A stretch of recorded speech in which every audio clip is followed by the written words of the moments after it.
Hello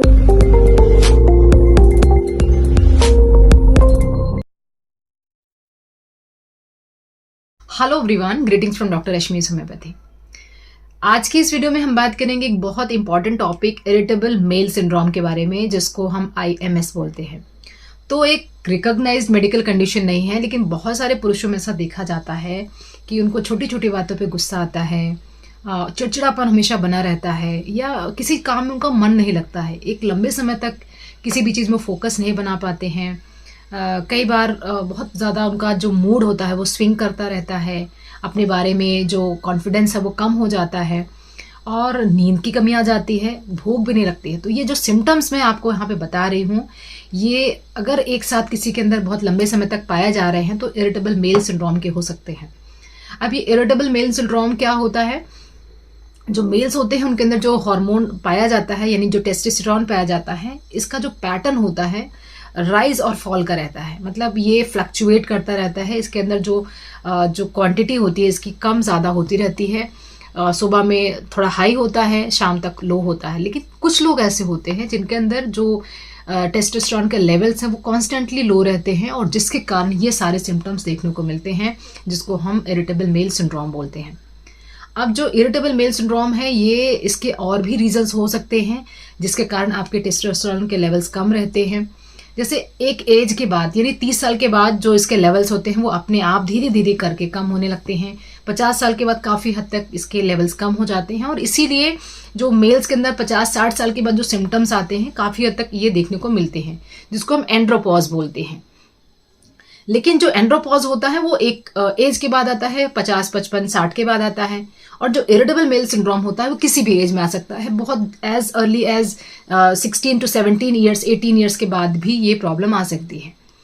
तो जो patients होते हैं जिनके अंदर ये चीज़ें देखी जाती हैं, वो क्या रीजंस बनते हैं? तो जिनको अक्यूट स्ट्रेस रहता है, चाहे वो पढ़ाई का हो, जॉब का हो, बहुत लंबा स्ट्रेस रहता हो, इवन डोमेस्टिक स्ट्रेस जो होता है वो भी बहुत बड़ा फैक्टर होता है। बहुत जल्दी उन्होंने कोई वेट गेन कर लिया हो या अक्यूट वेट लॉस किया हो, उनके केसेस में हो सकता है। किसी बीमारी से निकले हों तब टेस्टोस्टेरोन के लेवल्स कम हो सकते हैं। या अगर कोई दूसरी जो कंडीशन होती है, जैसे नींद नहीं आना, या बहुत ज़्यादा कोई भी दवा का सेवन करना, इन सारी चीज़ों से भी ये चीज़ जो होती है वो अफेक्ट होती है। अब नेचुरली इनका जो लेवल्स होता है टेस्टोस्टेरोन का, ये भी बढ़ाना होता है। तो नेचुरली बढ़ाने का सबसे अच्छा तरीका है आप अपनी फिजिकल एक्टिविटीज़ करेंगे। फिजिकल एक्टिविटी में अगर आप जिमिंग करते हैं, या कोई भी साइकिलिंग करते हैं, स्विमिंग करते हैं, फिजिकल एक्सर्शन करते हैं, जो एक नॉर्मल से हट करके, जो रूटीन है उससे हट करके कुछ ऐसा रिक्रिएशनल अगर फिजिकल एक्टिविटी करते हैं, तो इसके साथ आपको बहुत हेल्प मिलती है। तो अगर आपका लंबे समय तक ये सिम्टम्स देखने को मिल रहे हैं, और साथ के साथ जो प्रेजेंटेशन होती है, जैसे लिथार्जी है, हमेशा सोए रहना, सोने का मन करता रहना, सुबह उठने के बाद भी ऐसा लगता है कि सोए तो है लेकिन नींद पूरी नहीं हुई है, और बॉडी में वो जान, वो एनर्जी नहीं रहती जो उस एज के हिसाब से होनी चाहिए, तो ये सिम्टम्स भी सजेस्टिव होते हैं कि आपको इरिटेबल मेल सिंड्रोम के हैं। और ये पेशेंट को हमेशा ऐसा लगता है कि किसी ने कोई भी बात बोल दी, बस उस पर वो तैयार है लड़ने के लिए, या उसके साथ एग्रेसिव हो जाता है, गुस्सा बहुत आता है। तो अगर आप पहले से ही बहुत भरे पड़े हैं, बहुत गुस्सा है आपको, हमेशा इरिटेटेड रहते हैं, तो एक बार अपने टेस्टोस्टेरोन के लेवल ज़रूर चेक कराएं। और ये जो लेवल्स होते हैं, ये क्योंकि मैंने बताया कि फ्लक्चुएट होते रहते हैं सुबह शाम, तो इसका जो लेवल्स होता है वो वेरी करता है। लंबे समय तक अगर आप लो लेवल्स रहते हैं तो उसके लिए आपको ट्रीटमेंट की ज़रूरत है। इसका जो ट्रीटमेंट होता है, नेचुरल तरीके से आप जिम वगैरह करके इसको बढ़ा सकते हैं, काफ़ी हद तक रिक्रिएशनल एक्टिविटीज़ में इन्वॉल्व होकर के। बाकी आप दवाइयों के साथ ले सकते हैं। अगर हम बात करें इसके मैनेजमेंट की, तो इसके मैनेजमेंट में अच्छी डाइट होना, अच्छी नींद होना, और अपने आप को डी स्ट्रेस करना या अपने स्ट्रेस को चैनलाइज करना बहुत इंपॉर्टेंट है। साथ के साथ आप किन चीज़ों के साथ आपका मूड ऑफ हो जाता है, किन चीज़ों में आप एंजॉय करते हैं, तो वो सारी चीज़ें आपको देखनी होगी कि क्या चीज़ें हैं जो मुझे ऑफ कर देती हैं, क्या चीज़ें हैं मैं क्यों इतना इरिटेट हो जाता हूँ। तो एक तरह से माइंडफुलनेस इसमें बहुत इंपॉर्टेंट रोल प्ले करती है। तो जिन लोगों को बहुत ज़्यादा इरिटेशन रहती है, उनके फैमिली में भी बहुत नेगेटिव इन्वायरमेंट हो जाता है, या तो नेगेटिव इन्वायरमेंट के कारण पेशेंट ऐसा हो जाता है, या पेशेंट के बिहेवियर के कारण घर में नेगेटिव इन्वायरमेंट हो जाता है। वो भी चीज़ें आपको देखनी होंगी। तो माइंडफुलनेस मैं बता रही थी, तो माइंडफुलनेस मतलब आप जो भी काम कर रहे हैं उसको उस समय बहुत एंजॉय करते हुए करें, चाहे थोड़ी देर के लिए करें, लेकिन जो भी दें अपना 100% दें उस काम को। जो भी काम कर रहे हैं, आप खा रहे हैं तो खाने को एंजॉय करिए, अगर आप पढ़ रहे हैं तो पढ़ने को एंजॉय करो। तो वो माइंडफुलनेस मतलब enjoying whatever you are doing, तो वो चीज़ करनी बहुत ज़रूरी है।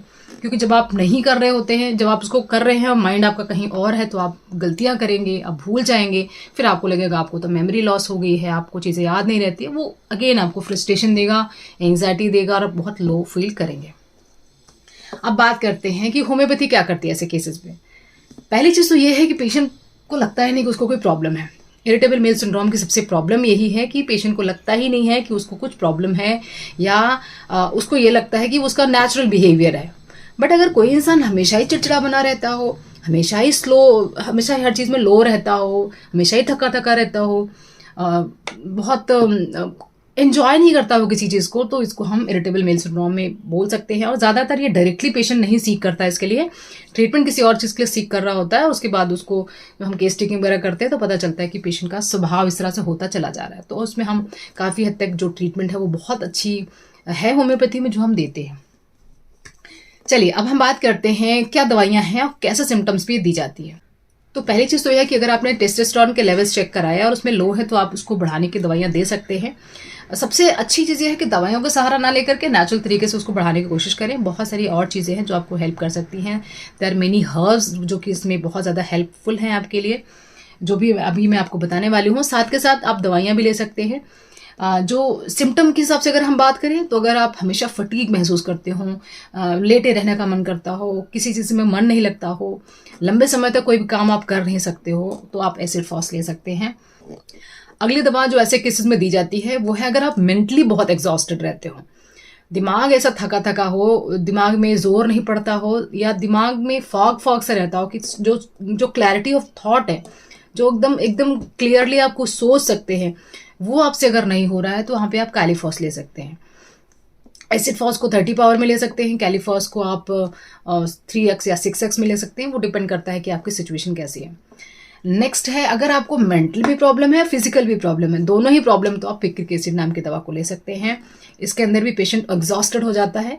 मोस्टली ये देखा जाता है वर्किंग क्लास में, अगर बहुत 9 to 5 की जॉब है या उससे भी ज़्यादा आवर्स की जॉब है, पेशेंट को अपने लिए कुछ टाइम नहीं मिल पा रहा है और वो हमेशा चिड़चिड़ा रहता है, तो पिक्रिक एसिड नाम की दवा बहुत अच्छा काम करेगी।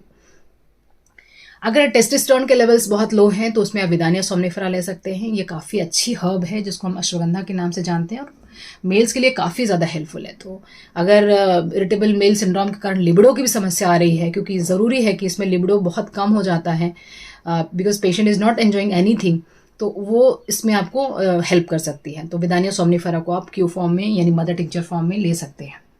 अगर हम बात करें नेक्स्ट मेडिसिन की, अगर लैक ऑफ स्लीप है, नींद नहीं आती है, पेशेंट पड़े पड़े बहुत देर तक वेट करता रहता है नींद का और वो बहुत परेशान हो जाता है, वो सोना भी चाहता है तभी भी नहीं सो पा रहा होता, तो ऐसे केसेस में पैसिफ्लोरा नाम की जो दवा बहुत ही पॉपुलर दवा है, इसको लिया जा सकता है। नेक्स्ट एक बहुत इंपॉर्टेंट दवा है वो है डामियाना। ये ऐसे किस्म में दी जाती है जिसमें लैक ऑफ इंटरेस्ट हो जाता है सेक्सुअल एक्टिविटीज़ में। एक विदानिया सोमनिफेरा भी बताया, वो टेस्टोस्टेरोन के लेवल को हाई करने के लिए काफ़ी अच्छी है और इसको लिया जाता है। अगर लिबिडो की कमी है तो आप इसको डामियाना को भी ले सकते हैं। अगर पेशेंट को किसी भी चीज़ में इंटरेस्ट नहीं आ रहा है, बहुत ही लो मूड हो गया है, डिप्रेस्ड रहता है, हमेशा किसी के साथ बैठना उठना उसको पसंद नहीं है, अंदर अंदर बहुत तरह के अलग अलग तरह के विचार चलते रहते हैं, लेकिन चेहरा उसको कोई पढ़ नहीं सकता है, चेहरे पे कुछ शो नहीं करता है, तो अगर लो मूड बहुत ज़्यादा रहता है तो ऐसे केस में ऑरम मेटालिकम एक अच्छी दवा है जो आपकी हेल्प कर सकती है। ये सारी दवाइयाँ हैं जो हम इंडिकेटेड केसेस में देते हैं। ऐसा ज़रूरी नहीं है कि किसी पेशेंट को हमने कैलिफॉस ही देना है, किसी को हमने ऑरम मेटालिकम ही देना है। वो हम सारे सिम्टम्स को एनालाइज करते हैं और देखते हैं कि इसके साथ ये सिम्टम्स मैच हो रहे हैं तो आप इस दवा को दे सकते हैं। तो irritable male syndrome is a condition जिसमें अब ये सारे सिम्टम्स देखे जाते हैं। अगर आपके अंदर या किसी नोन के अंदर, आपके किसी नोन के अंदर ये समस्या है तो उनको ज़रूर बोलें कि इसका ट्रीटमेंट अवेलेबल है, इसके लिए आप इलाज ले सकते हैं और एक ऐसी लाइफ जी सकते हैं जिसमें आप हर चीज़ को एंजॉय कर सकते हैं। तो ये थी सारी इन्फॉर्मेशन इरिटेबल मेल सिंड्रोम के बारे में, उसके कॉजेज़ के बारे में और उसके होम्योपैथिक ट्रीटमेंट के बारे में। आई होप ये इन्फॉर्मेशन आपको पसंद आई होगी। Wishing a very good health. Thanks for watching.